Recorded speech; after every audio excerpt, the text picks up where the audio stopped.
peeps, welcome to Heart Talks. Today my guest is Brandon LaPier, and I've actually met him through my other Brandon from the Healing Center discussions we've had. And that's kind of how Brandon brought me to Brandon, is because Brandon also has had some healing visions, Healing Center visions, but he's so much more than that. And so we're gonna kind of take a wider look at this. Brandon, thank you so much for joining my family here at Heart Talks. He's also has had some. We have a few things in common. He's also associated with Bigfoot, and he is also a Native American brother, which I honor. And so thank you for joining me. And you are a very interesting guy. I'd like to have you share. Well, let's share, first of all, kind of how your abilities kicked in at a young age and how you have become so skillful at those. Well, thank you for the wonderful introduction, and thanks for having me. Yeah. I think I've thought about like when my gift started, and it's kind of hard to pin down because it's these little experiences all through your life that leads you to where you are. Absolutely. And I've grown up with the paranormal. I grew up in a house with ghosts, and I had clairvoyant dreams as a child. And so all these led to like this continual unfolding of experiences through abduction experiences. And then at some point I had another piece to my awakening that led me to search. And I haven't talked to you about this part yet, but it was a friend of mine that was friend with my high school sweetheart, or cousins to my high school sweetheart. I was over at her house and I was late and I was getting ready to leave. And he's like, "Hey, I need to talk to you. Would you mind going and having some wine with me?" So he took a bottle of the aunt's wine and drove up to the hill and parked and had a chat. And I could tell he was down. And I was like, "Absolutely, I'd be happy to." And talking him through, by the end of the conversation, he's like, "Thank you. I feel so much better. I wasn't going to tell you this, but I was getting ready to kill myself." Oh, wow. And it hit me. And I was so thankful that for one, he reached out, and for two, I was able to help him. Yes. And then I dropped him off, and, he felt so much better, and I was dropping him off, and I was thinking about this. I didn't get very far. I had to pull over because there was this wave that came over me from spirit. And it was so intense and so powerful that it just dropped me to tears. And like, I started shaking my whole body. And it was this most eternal, unconditional love like I've never felt ever in my entire life. And I was just crying with joy, crying with absolute joy. And I was sitting there feeling this like blanket of God around me and hugging myself. And sitting there crying, and I'm just so grateful for that moment. And I remember thinking, this is the truth. This is what God really is. This is what everybody's searching for but never finds. And ever since then, I was searching for that experience again. And I never found it, not through any book or religion or anything I ever found. But that's what led me to continue the search.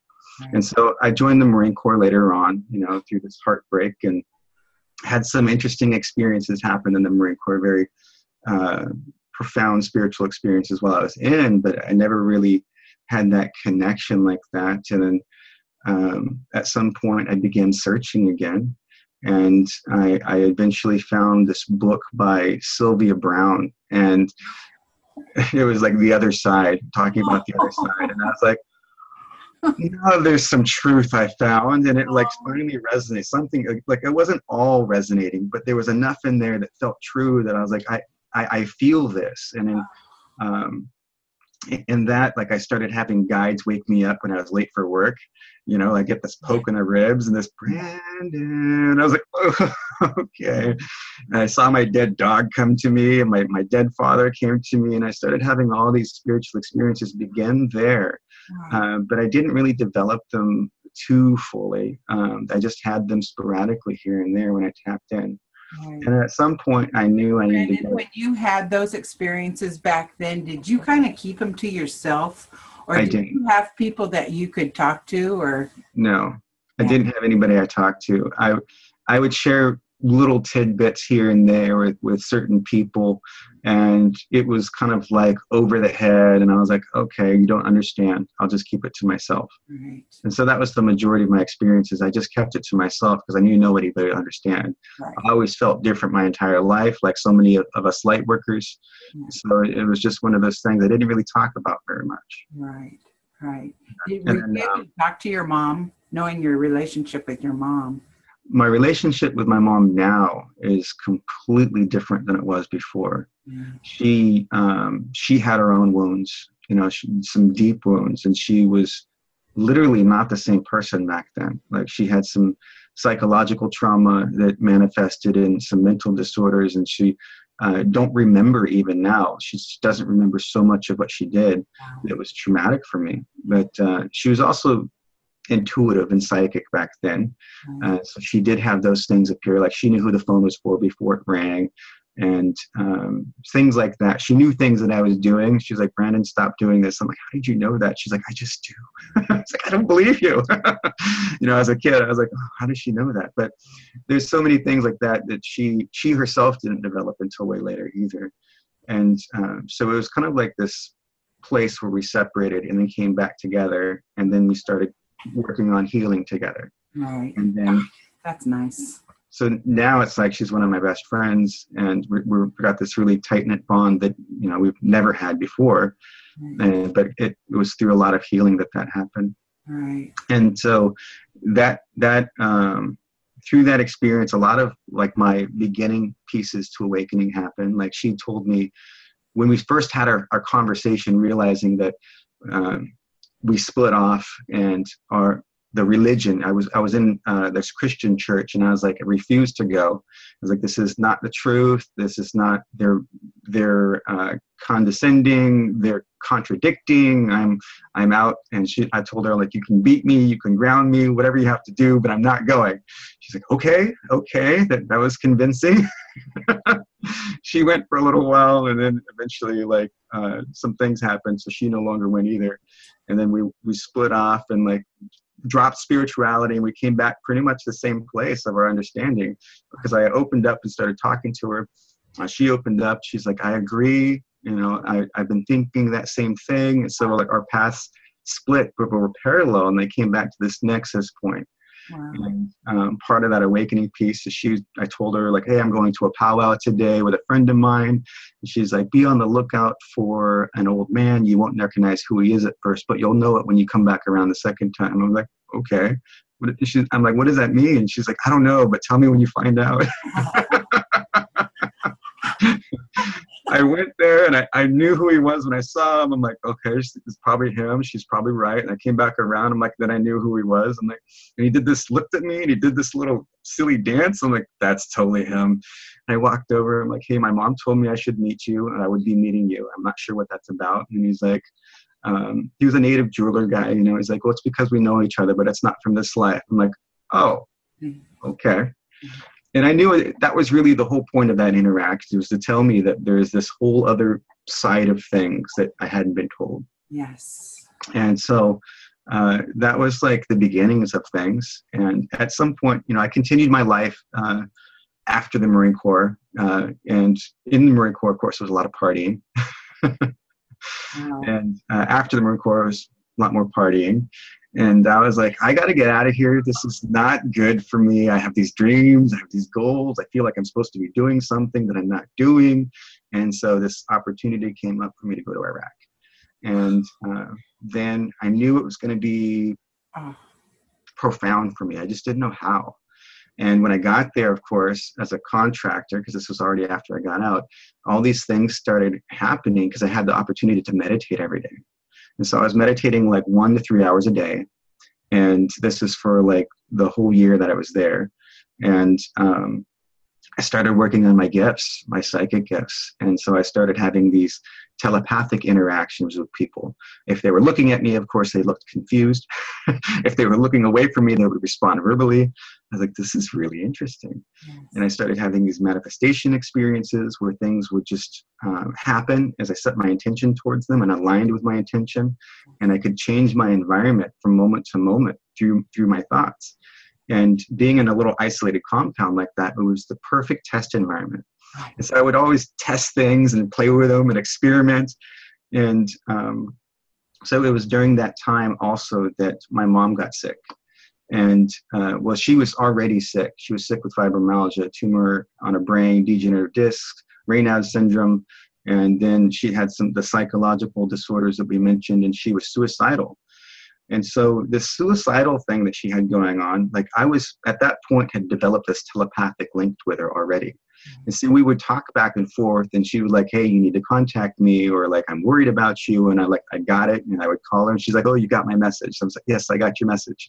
And we chatted out, and vice versa. Like if I couldn't get a hold of her, and then she would know it. And then she would make sure she was at the phone at a certain time. And then I would call her, and she's like, I knew you could be calling right now. I'm like, of course. Mm-hmm. And so we had already developed a strong bond.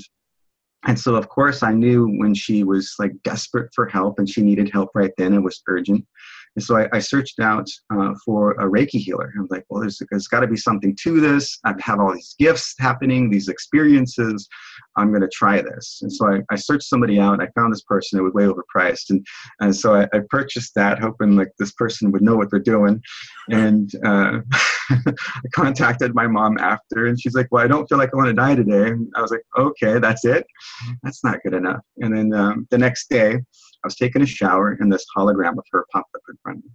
In this hologram, I saw her light body, this whole outline of her light body, and I saw these dark spots. I started raking them out as I'm guided to by this force that just surrounded me, this intelligence in this field that was surrounding me.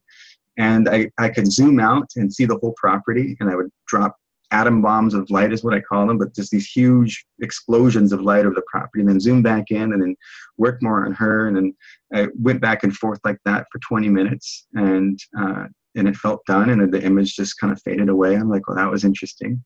And I didn't get a hold of her at that point, so I didn't know what happened. I couldn't get a hold of her. I'm like, okay. The next day it happened again. And again, I tried or not tried, but it just appeared at the same time. And I started raking out these spots and doing the same thing, zooming back and forth. And it lasted about the same amount of time, 20 minutes. I'm like, okay. And then after that, I was trying to get a hold of her, and I couldn't. And it was like a little while later, like a day or two later, because of time change, the time difference. And then I finally got a hold of her, and she said that it was amazing. She had these waves of energy come over her that was so intense that she had to lay down. And the first day she passed out for 18 hours. And the second day she passed out for 12 hours. Wow. She woke up pain-free, off all her medications, and was the happiest she's been in 15 years. Oh my God. And I was like, wow, that was amazing. That's amazing. But still self-doubting. I was like, oh, it must have been that Reiki healer. Yeah, that was just something that happened. Yeah, that was just something that happened. Must have been the Reiki healer. I talked to her, like, whatever you did the first time, it wasn't, it didn't quite hit the mark, but the second time, that was amazing. She said she had this amazing transformation. She's like, well, I haven't done the second one yet. I was like, oh. Then like thinking about the dots of the 2 days and the times, and I compared that with what I had experienced, and then I realized what happened when I compared notes with my mom. Right. So that's the beginning of things, how it unfolded for me. Wow.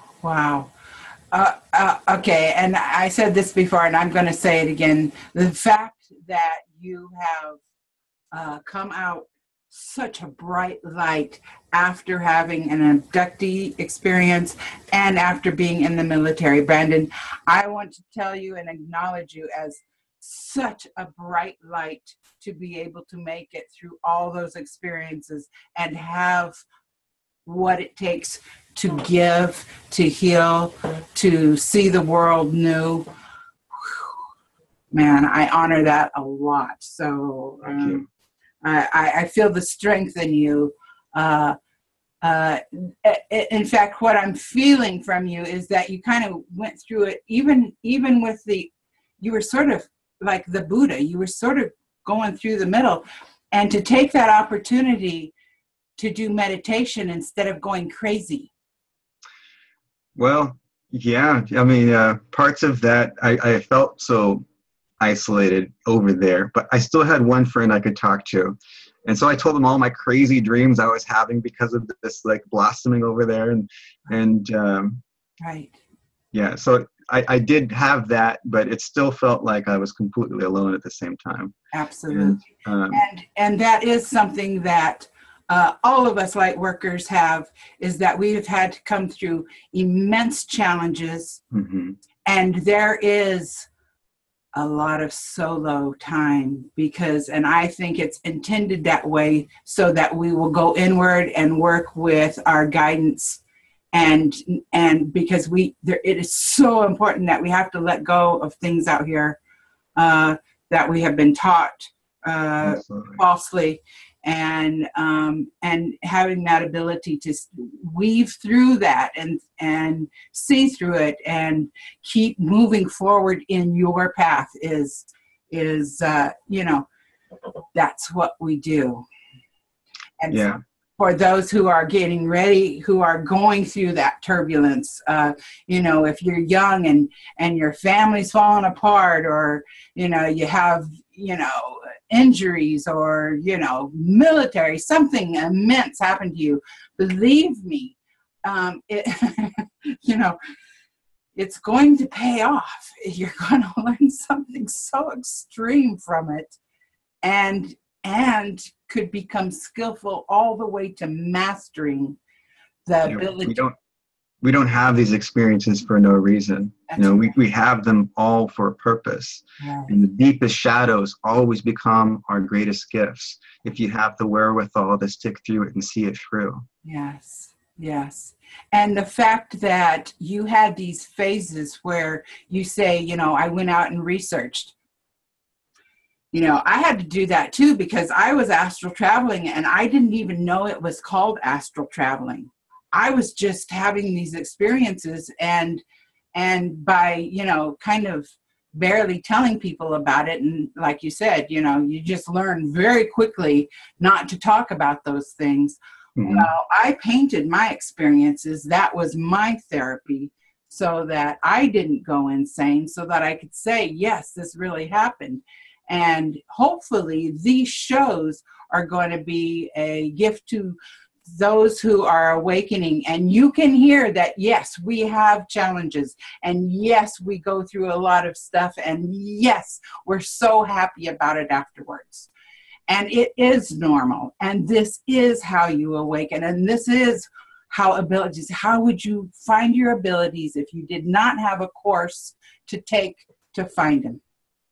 We are here for mastery. Yes. We're not here to just play in the sand. We're here for mastery. That's right. And you get there according to however it suits you. So some people can take the easy route because they're open to that. But we're so ingrained with this way of believing and thinking that it often takes that hard route, shoving your face in the concrete, to really wake you up. And through that, in the depths of the shadows, especially as light workers, we take that path so that we can learn how to bring people out of it, because we've then brought ourselves out of it. Right, exactly. And so anybody who's having some kind of challenge that you have finally made yourself through, know that now you have a gift to pay forward. And that is what's changing the world, is all that paying forward and sharing our gifts and sharing, our experiences. Brandon has, I think, it's truly like a map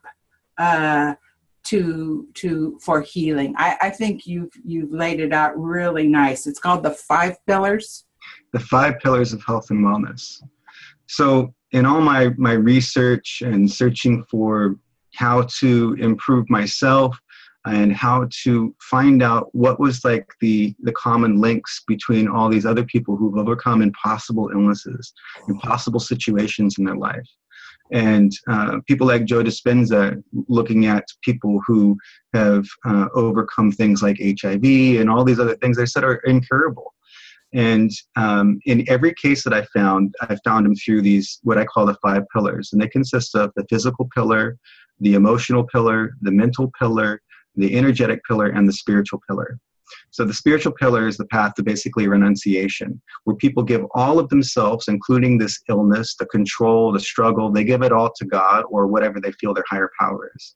And in that, they become healed. And there's like certain virtues that come along with that to make it effective. And that's that trust, the release, allowance, acceptance, and surrender and non-attachment. So when you have those, that's what you do through the path of renunciation to spirit. And the other pillar is, the other pillars are the energetic pillar. And in that one, people address their illness through their energetic body, through their chakras, through their genetic blueprint, going in and altering things on that level so that the body then can correct itself and realign itself. And all these pillars are also interdependent and interrelated. So what I found is that people would be masters at one and always like have some areas of the others that they were really good at too. Maybe not as much as the mastery level though on the one pillar. Some people have more than one, of course, but it varies from person to person. But in every case, that at least have one of these mastered. Right. And the other two that are kind of interrelated more closely are the mental and emotional pillars. So the mental emotional pillars, of course, are addressing the belief systems that are the structure for which your reality exists and the foundation for your healing or your manifestation or your enlightenment, whatever your condition for reality is, that's what the belief system is. So that you change the core of which your condition sits, and then you also remove the energetic blocks through the emotional pillar. So those two things, sometimes the emotional pillar gets there from the belief system, and sometimes it's the trauma that causes the emotion, and then the belief systems work on top of that. So that it can go back and forth. But those two are pretty much work hand in hand. And the other pillar is the physical pillar, and that's the more like the detox, the diets, changing your environment. All of those things is the physical pillar. Right. Right. And there are healers out there for every one of those pillars. Absolutely.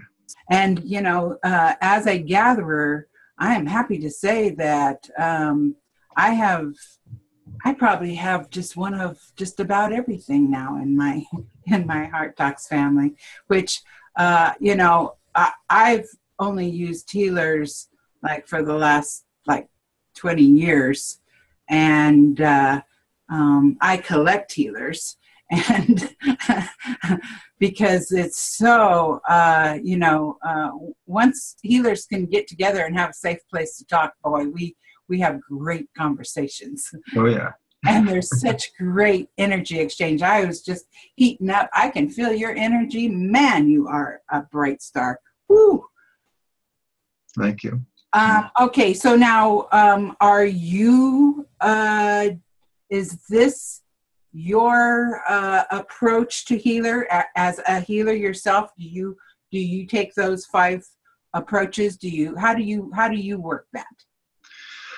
So I do kind of take the lens of all those approaches as much as possible. I'm not a master herbalist or anything like that. I do believe in detoxification. I do believe in right environment for your body in order to have the clear thoughts and clear heads. I try to be as strict as vegan as possible, and occasionally do detox things so that I can keep my mind clear. Mm-hmm. I noticed that just like many people, the further on I go in my expansion of consciousness, the more sensitive I become to foods. And so I've had to let go of a lot of things. When I eat meat, when I used to eat meat, I found that if I wasn't careful of where it came from, I would start to feel the animal, and I'd start to feel the pain of the animal. Wow. And so I'd have to let that go. Yeah. And of course, the more you let that go, the more you're not battling an extra thing in your daily life, and then you can be free to actually create the life that you want. Right. So it is more of this like all-encompassing enlightened living concept that I try to adhere to. The other thing, of course, is like when I work on the energetic pillar, when I address other people, it all depends on where they're at and what they need. And so if I'm helping people open up their gifts more, oftentimes what I start with is I'll go through the chakras and clear out the chakras. And when I'm doing that, I'm clearing out stuck emotions and restructuring belief systems, helping them readdress their beliefs in spirit and a higher power so that they can be more open to this universal understanding of how things truly are. Once that's done, and then there's this thing that I've done.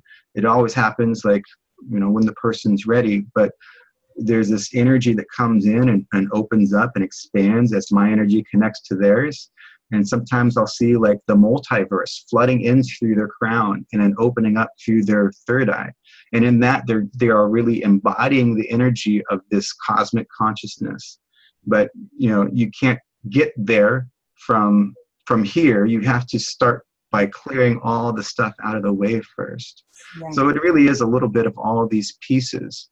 Once you get to the part where you're opening up to cosmic consciousness, then what you really need to do is embody the aspect of oneness. And oneness is that more profound state of awakening where you realize the truth of everything being absolutely consciousness, and that you are not separate from anything, even the desk that you're sitting at, let alone the person in front of you who also is another consciousness, just mirroring some aspect back to you. And you realize that you're all manifestations of the one. And so in doing this and realizing that nothing is as solid as it seems, everything is pliable, everything's energetic, and then every moment to moment you're moving through these alternate forms of reality, and there's these parallel realities that you have access to, which also was gifted to me through, the awareness was gifted to me through a direct experience of a parallel reality that I saw change in front of me. So all these different things led to this expanded awareness. But when you have that expanded awareness, it really changes everything about the way you do things. So you're not confined to thinking that you're the victim. You're not confined to any of these other belief systems in the way it's pretty much outdated. So a lot of people, they used to think that we're going to go back to the old ways. And that's something that I've always looked at. We're not going back to the old ways. We're bringing old traditions forward and embodying them in a new way because we're creating a new earth. We're not going back to old anything. Yes. So some of the old consciousness, even in the indigenous tribes, they're like very spiritually awakened, have strong spiritual traditions. But even then, if you look into them with the lens of oneness and this new awareness, you can see where there's victim consciousness in that spirituality. In every tradition, in every religion, in every spiritual context of old ways, it's always been like keeping the dark out or battling the dark or releasing negative spirits. But in this new way of being, you realize that you have to love every part of the shadow of yourself and outside. And in this state of love, in the state of expanded eternal love that you truly are, there is nothing that can touch you. There is nothing that can harm you. And so in this state of awareness, there's no need for protection. There's no need to keep this separation and battle anything, because it's the state of all-knowing love that really transforms everything. And so I've had experiences where like negative entities, quote unquote, would come and they looked like they were attacking me. And at first, it would be this chaotic scene in front of me. And I looked at it and I'm like, well, this doesn't make any sense. And the moment I questioned, which is important for people to do, to question your experience, to not accept it readily as your own and beat yourself up over it. It's important to question. The moment I did that, my guide came into me and breathed through me, pushed it back. And then I saw it. The scene moved back and I'm like, okay, thank you. I know what to do now. And so I breathed this God breath through me again, and it moved it back a little more. And then the scene disappeared with the third one. And there was this entity there, angry and attacking me. And I was like, why is this being coming to me? But then I looked at it with my compassion and calmness, and I knew that it was coming for me for help, and it didn't know. it didn't know what it was coming to me for, because that's not how they operate. Wow. You know, they don't operate in a state of like asking permission. They Right. just know what they're drawn to and they go for it. Yes. And they operate in a state of negativity. Yes. So I put this stone heart over it, and I wrapped it in my love. And I just was very calmly wrapped myself around it in this love that I brought down from spirit, and I just kept doing that. And then in this state, there was this burst of rainbow light that came back and flowed through me. And it felt like this love was returning to me, and it was saying, thank you. Yes. Underneath, of course, was all these little soul fragments from other things that I picked up along the way, and I released them too with love, and I saw them shoot back up to source. Oh. And then one after another kept coming to me all night. And then finally I was like, okay, it's 8 a.m. I started this last night. But now I need some sleep. And then I saw this big head appear in front of me, and it was basically saying thank you. And it's this eternal wise being with these huge wise eyes, and it was the being that was bringing them to me to be healed. Oh, Brandon. Dark. Wow. So if I had judged any of those experiences, I wouldn't have been able to help those beings. Wow.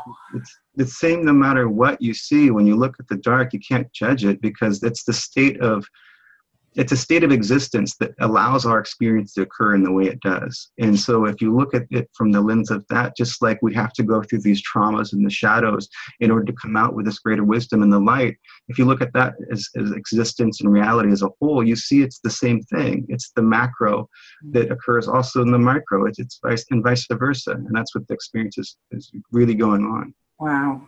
Wow. I'd like to take a break real quick, and then we're going to come right back. Okay. And we're back. Okay, Brandon, you were telling me earlier that you had I have a hard time saying this, telekinesis experience when you were in the military.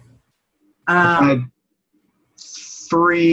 two really powerful ones. One more that was significant, not so powerful. It was more humorous and interesting, but I've had 3 in my life. Yeah, the first one was in the military. First, describe what that is. So, describe what telekinesis is? Or? Yes. Oh, so telekinesis or psychokinesis is basically moving things. You could say it's with your mind, but it's also not necessarily from your mind. It's from the energy of you being connected to a thing.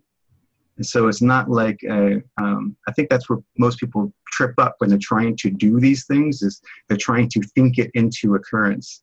And it's really not, that's where it comes from. It comes from here in this like state of connection and opening and allowance. And so in every case, it has been that. And my first experience, I think that was a pretty good example of that, because I was asleep. Right. So I was asleep, and my girlfriend at the time, I was in the military. I just got to my duty station and met this girl I started living with, and so I wasn't there too long. But she was scared the crap out of her, because every cupboard in the house was flapping back and forth. And it really sounded like that. That's how fast everything was moving. And all the water faucets in the house turned on. The kitchen sink, the bathroom sink, the toilet, the tub, everything had turned on, and these cupboards were moving. And she shook me, and she was having trouble waking me up. The cats were freaking out, of course, underneath the bed. And I remember feeling so annoyed inside that she was waking me up, because I felt like I was in the middle of something, and I didn't understand what I was in the middle of course, the more I woke up. But the more I woke up, the more it stopped. It started slowing down, the more awake I became. And so I woke up, and I looked around, and finally, all the faucets are still on, but the cupboard doors are open and still. I'm like, okay, I don't know what just happened. And I just shut all the cupboards and turned off the faucets, and I stood there for a second. I'm like, all right, I'm going back to bed. I laid back down, and of course she freaked out. She's like, how could you even sleep? I'm like, I remember thinking so calm about it. And I'm like, well, she's like, she thought it was a ghost. And I was like, I don't know if it's a ghost or what. And I wasn't so aware of myself at that point. And I was like, what just happened? Right. I was like, well, is it bothering you? She's like, no. And like, did it hurt you? And she's like, no. And is it happening now? And she's like, no. Go back to sleep. Live in the now. Do you remember a dream like or anything that you were having? What's that? Did you remember a dream or anything that it was happening while you were in that sleep state? No, it was just like, wow, just feeling like I was in the middle of something that she was pulling me out of. I didn't remember anything at that point. Right. Just that feeling of being in the middle of something, like I was working on something, I was in the middle of something, and she was pulling me out of it by waking me up. And then I felt like I just wanted to go back to sleep, like, go back to work on whatever I was doing, I guess. Wow. And so that was the first time that happened. And then there was another time after I got back from Iraq. I went to an ayahuasca ceremony, and it was the first one I ever went to. And this whole time setting up and preparing for that ceremony, I meditated every day, setting my attention to prepare myself energetically, spiritually, emotionally, mentally, like prepare myself for the ceremony. Preparing your pillars for the ceremony. What's that? Preparing your pillars. Preparing my pillars. For the ceremony. That's awesome. What I said, my intention was to step into my mastery, which is like stepping into your God self, stepping into your fully awakened God consciousness. As a step into my mastery was my intention. Right. And so when I got there was a whole series of events that was really magical, even leading up to that, because I started getting emails from my dead father. Who I would talk to my psychic friends, and like I was like, hey, they're like, I feel your father around you. I'm like, okay, yeah, I kind of feel that too. And then they're like, yeah, he's saying this and that. And then I would open up my phone, and there was an email. Basically, it was from him. I knew it was from him because every time his name was mentioned, I got an email that had his name, and it was a genealogy report, or my request to somebody who did genealogy about my tribe, because I didn't grow up with my father. He was killed when I was a baby. And so I was looking for my family, and I was looking for that whole connection to my tribe. And I was like, all I know of my father is his name is Alfred Joseph LaPier. And so this was the first statement in this outgoing email to this genealogist, who actually happened to grow up with my aunt. That I didn't know it at the time. And then, but when his name was mentioned, I would get the same email in my inbox. It was an outgoing email that I sent out, but I would get it in my inbox. And at first it would appear on my phone, but not on the computer. And then it was vice versa, on the computer, but not on my phone. Wow. And then once I got it, okay, this is really him. And then it was both places at once. He didn't need to do that anymore. Wow. And so this whole thing leading up to, and it happened over and over throughout that month. And the whole thing leading up to the ceremony, he was my guide in the ceremony. So he appeared in my ceremony. I was able to have full conversations with him, and he telling me when I need to drink water and how to guide me through some of the things I was going through. And after I got through this period of like releasing so much of my trauma from my past and my history, I opened myself up to the state of enlightened awareness, where I felt all this energy blossom up through me. And it was this pure total bliss. And it was like my connection to everything at the same time. And anywhere I tuned my consciousness into, I could find out everything I needed to know or wanted to know about whatever it was or whoever it was. And it was just a mere matter of like tuning my consciousness where I wanted to go. And so in that state, I was going around the room and healing people and like helping them release things. In the morning, they would talk about, oh, I was working through this. And I remember working on that with them at that moment. And they were talking about a spirit coming in and helping them. I was like, I didn't say anything, but I remember doing that. Toward the end of my journey, though, before we had the sharing in the morning, toward the end of my journey, I was remote viewing some things and looking at some situations in my life, and my closet appeared in front of me. And I was like, okay. And I looked at it and I was waiting for it to move. I'm like, why is my closet here?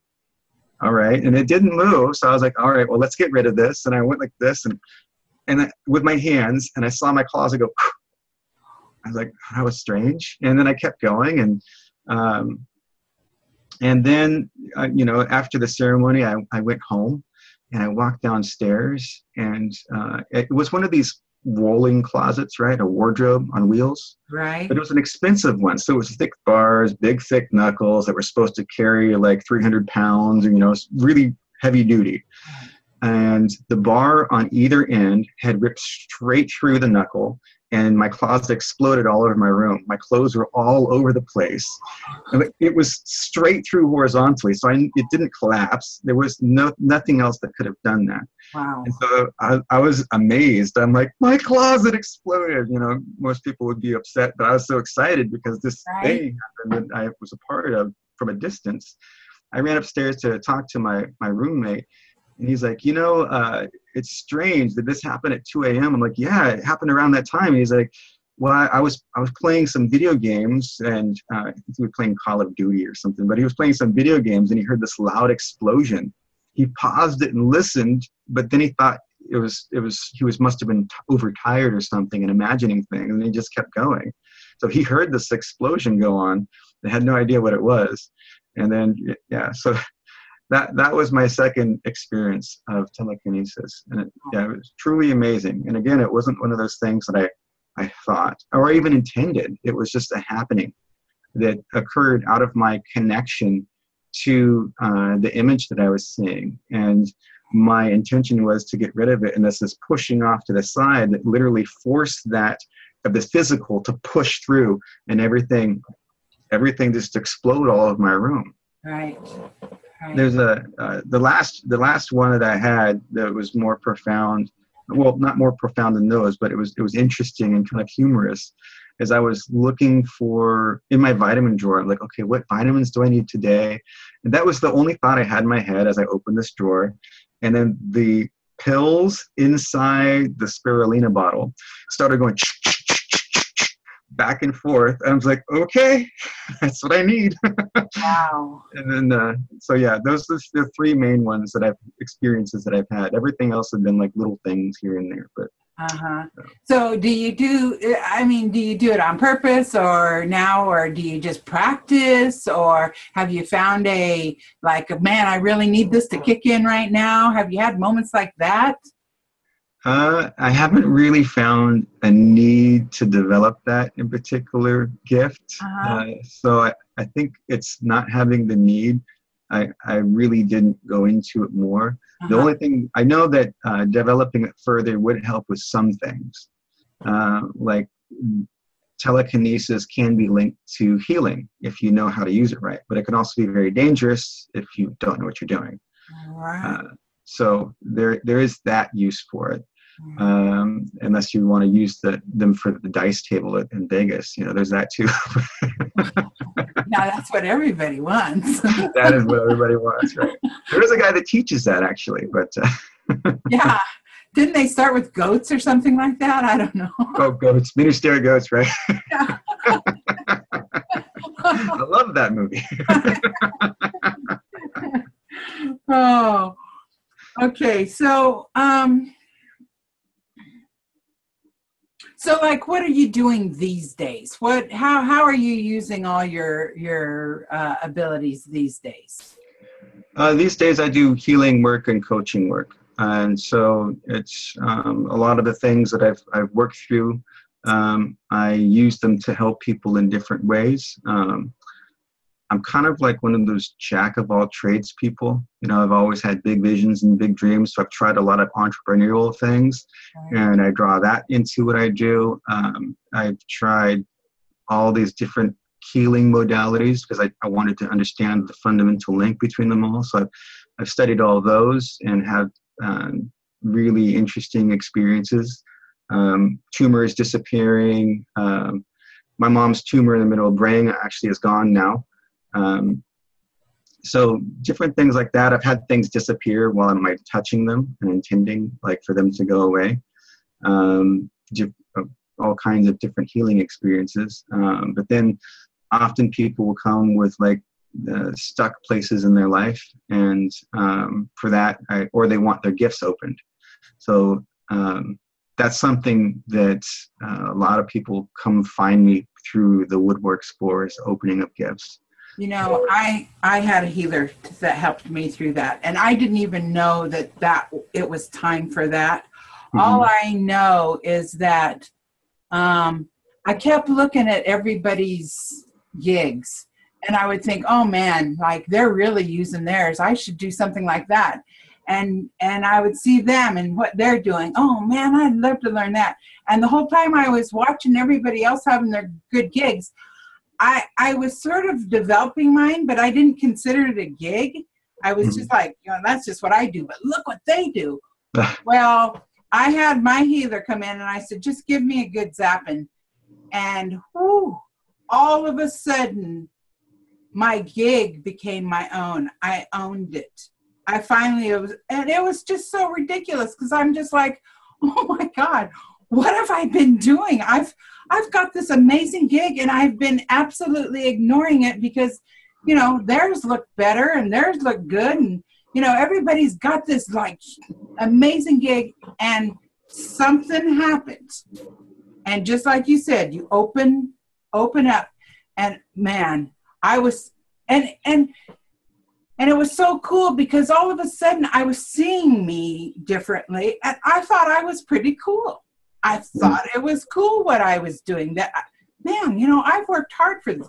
Whole new light, whole new something opened up, and quite frankly, everything you've been talking about, all your pillars and all that, I've had experiences with each one of those pillars. Of course, I didn't call it a pillar, and I didn't know what I was doing because I've kind of allowed the universe to take me through my progression.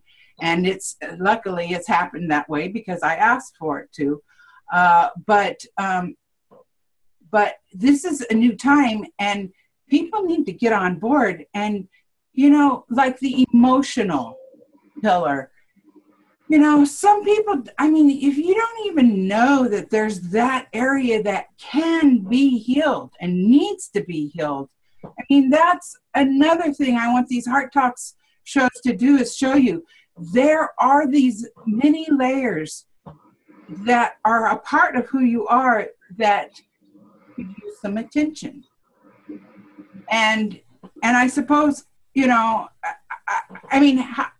generally speaking, how do people know it's time for me to do this? Like, when the student asks, the teacher arrives. I had that happen a lot. Yeah. And so I would imagine, how are people finding you? Well, I work at this place that allows for walk-ins, and so not those kind of walk-ins, although they're welcome too. I know. All right. So a lot of people come by word of mouth, referring me from other people I worked with, and I work at a metaphysical fair, and people find me that way, and then they work with me later on. And then the place I work at, a lot of people will come in looking for a particular thing, and then they'll find me that way. And what is that place? Anjali. Yeah. So Anjali is a little healing center in Portland on Belmont. And so I'll work there on Wednesdays and sometimes other days too, but mainly on Wednesdays. And so a lot of people will come in and find me there or through the website, the Anjali website. That's a lot of the way people find me. I did have a podcast for a while and people were finding me through that. Right now I'm working on developing a couple of different programs. One group coaching program that embodies all the 5 pillars, and that will be one big item that I'm working on. Another one that I'm working on for spiritual relationships, how to find a spiritual relationship based on oneness. And so that's another thing I'm working on, a package I'm putting together. Wow. And then I would like to do the whole show on that. Oh yeah. That was a lifelong journey for me. Yes. Through many ups and downs and pains. Well, and it's all changing so quickly right now. Yeah. As we change, our relationships change. What we do in our relationships, how we see them, everything is changing now. And I think without some examples, a little guidance, people don't know how to transform into those new relationships and into that new energy. So way to go on that. Yeah, a lot of people, like, they're still stuck on what they don't want. They're still, like, they don't realize that the patterns that they're getting, there's only one place to relieve those patterns, and that's within. Yeah. And so, like, my own journey on that, like, I noticed that I would get the same types of women. And no matter where I looked, like, at first it was like, in the Marines, I would go to the bars. Of course, I didn't get healthy relationships out of that. There's all kinds of problems that arose out of that. But occasionally, I'd find somebody that would resonate long enough to have like a short-term relationship with. And then, whatever developed out of that, I saw that, no, this person is not healthy for me, and it wouldn't last. And then I realized eventually that I was still carrying this wound from the first heartbreak I had. And there was a lot of things that even went further back that allowed that experience to occur from childhood. Yeah. I had some hardships in childhood that taught me that I wasn't worthy, that, like I didn't deserve this love that I desired. And when things were good, they were still bad. And so these are all these little patterns that I saw in myself that I had to work through and release. Mm-hmm. And even up until more recently, there's like some relationships that I had it seemed really good, but even with the spiritually aware person, it was still repeating some of the aspects of the patterns that I had before. And I was looking at this, why does this keep repeating, and what is left to heal here? And so I worked from the bar situation into the spiritual community. I was still getting the same types of women, or the same types of patterns, really, not necessarily the women, but the patterns were there. Right. And so shifting through that and then changing my focus, because I also was like, okay, I want a spiritually aware person. I want somebody that works on their issues. I want this. And I would get those people. I would get somebody who was spiritually aware, who worked on their issues, but they worked on their issues perpetually, that kept them in constant victim mode. Right. So I was like, okay, well, maybe I was too specific or not specific enough. Let's try this again. Let me make myself clear this time. Yeah. Let's try this one more time, okay? Oh, well, which absolutely validates what I've been saying show after show after show. Oh my God, be careful about your thoughts. Oh, absolutely, yeah. Oh my God. Be careful about what you wish for. Quite frankly, I am finding my manifestations happening so fast now that I'm on alert mode here. Be careful, because be careful what you're getting ready to manifest. Be careful. I want to organize. This is like, it sounds kind of old fashioned here, but you kind of got to keep track of your thoughts and what you're asking for. Because the other day I was asking some questions, and 2 days later, I was getting the answers from directions that I least expected. Mm-hmm. And after I got the answers, I was just like, oh, wow, what else have I been asking? Because I need to pay attention. There could be messengers giving me answers to questions I've had, and I might not be paying attention here. I want to become very more, I don't know if organizing my thoughts is the right thing to say, but I mean, seriously, I don't want to be, and that's what's required for us. Talking about what you don't have. Oh, what a waste. What a waste. Yeah. That's absolutely what's required of us, to become the absolute observer of ourselves and every little nuances of our thoughts, the things that shoot through our heads. Sometimes they won't be yours. Sometimes they are yours. It doesn't really matter where they're coming from. You need to be that observer of self. Right. And that's the thing that propels you into mastery. Right. Because if you're like haphazardly doing things, you're going to have these thoughts come through, and the more awakened consciousness you get, the more those little things are going to appear in your life. Right. So in order to become the master creators that we're meant to be, you must control the little nuances that pass in and out of your life and in and out of your thoughts. Mm-hmm. Because Otherwise, you're creating, you're going to be continuing to create the things that you don't want because you accept these thoughts as yours, or because you allow these thoughts to occur, and then they're just going to have your experience outside, and you don't even know where it comes from unless you become that observer. That's right, right. I have a network of sensitives, and I keep track of energy things that are happening, because I get calls every day from somebody that, I mean, we can feel a pin drop at this point. And so we check in with each other so that we know that if we're kind of feeling the same thing, we know that there are, sun flares, magnetic, something is going on. We can feel a lot of the tensions right now in North Dakota. We can feel the energy from the politics right now. There's a lot of things going on right now. And for us sensitives, we really have to bring it in.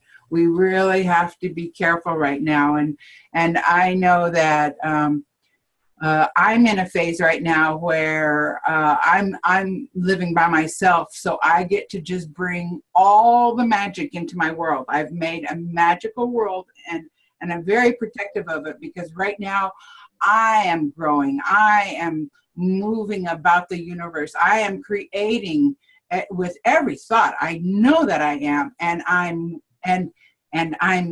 intrigued with what I'm creating now. I'm intrigued with the people who are coming into my life, and all the answers that are coming, and sharing these stories with others who are in agreement with this.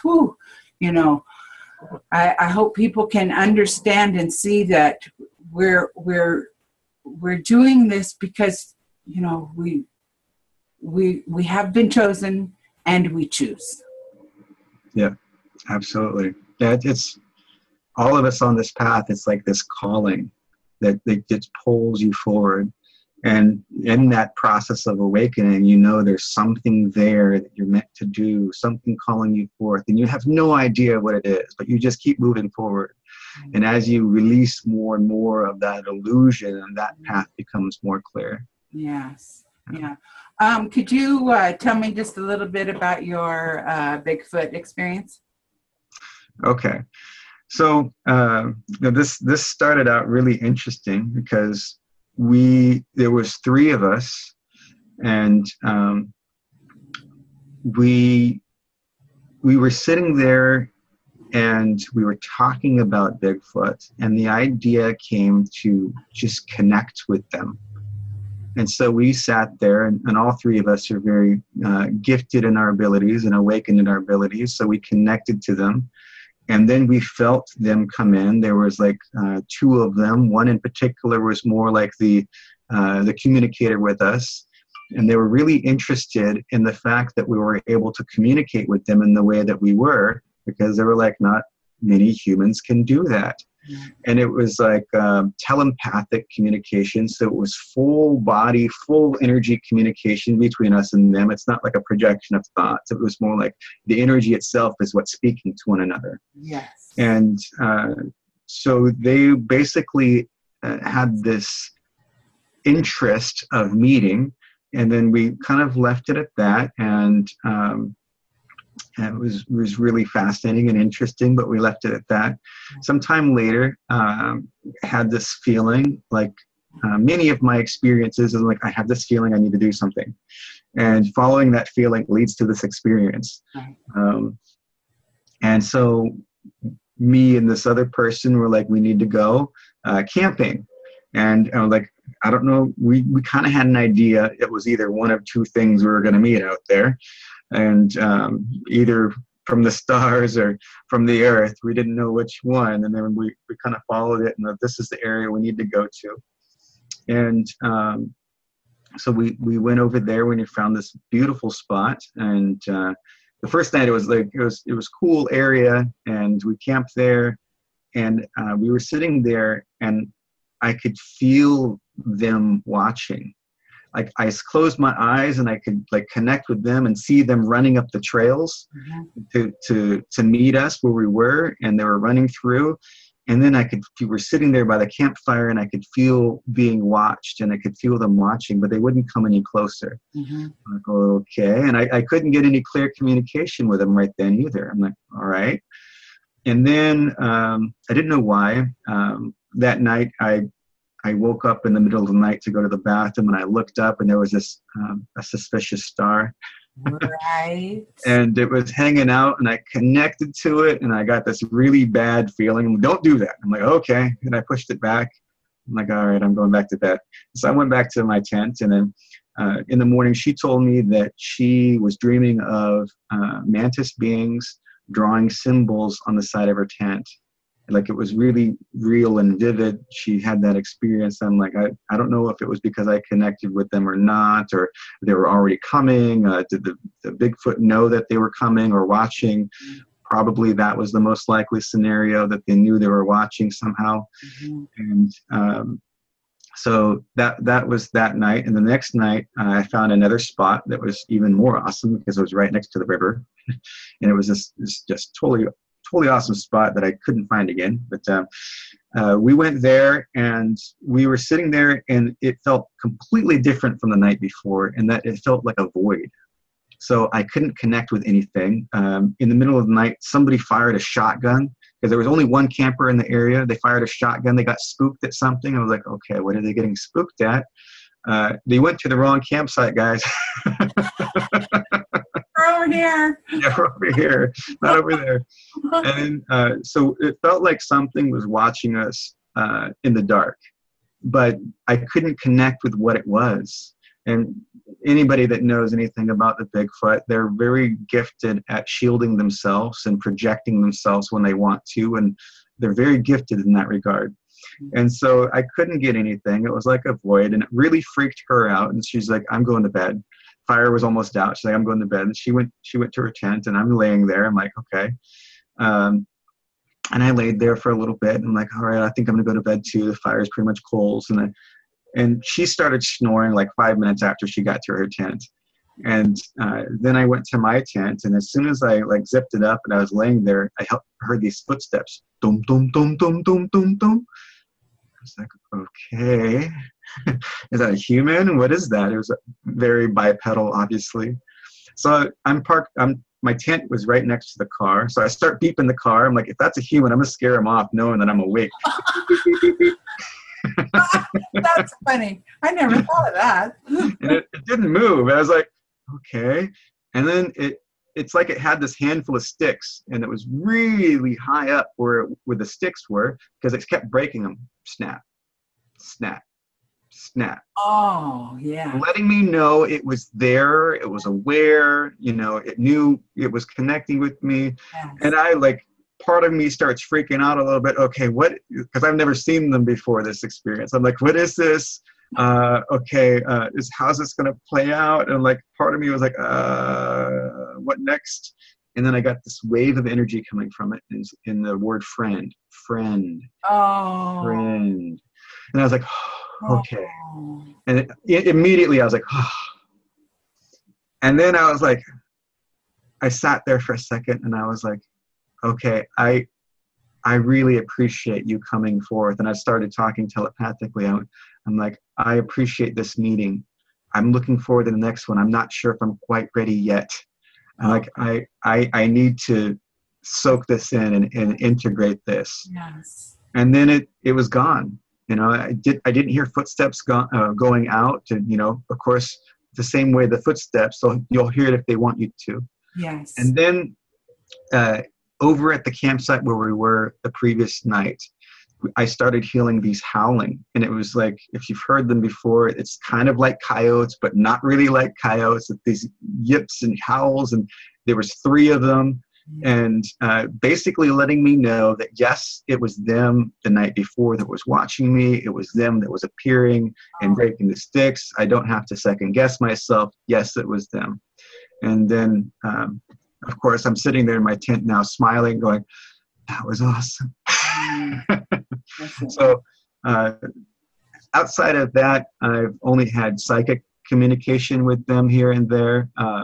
sometime I've been in other ceremonies where they've come forth and into my body and kind of sharing things with me while being in my body, and I'm sharing things with them. Yes. Uh, Yes. so that's pretty much the interactions that I've had with them thus far. Wow. I've been feeling like I've been called to go out there. It hasn't been time yet, but they're waiting for another meeting. Wow. I can't wait for you to come to the conference next year so I can see you in person and we can share, because you will love the conference. I hope you get to come, because it is indeed a family gathering, and I'm already feeling that. You're talking about meeting at the conference. I'm getting chills. I'm feeling that. I'm like, yeah, I really look forward to going. I know you're gonna be right there. It will be your moment, man. You'll have moments before that, I'm sure. But well, listen, we'll just do another show where we talk about healing center visions and stuff, because and I really look forward to you getting the whole pillar thing together, and all the projects that you're working on now. They are going to be very valuable. So let's keep in touch, and maybe we can do a show, and you can kind of, we can do a promo for it or something like that. That sounds great. Thank you. I'd love to come on again. Wow. And I look forward to talking to you again. I am so happy to meet you. I just, Brandon knew what he was talking about. The universe knows who to send me next. I am truly gathering a family, and I can feel you in my heart, and I'm so glad we've made the connection, and look forward to our next meeting. Me too. Thank you. All right. From my heart to yours, peeps. Namaste. Namaste. Wow, that was so cool.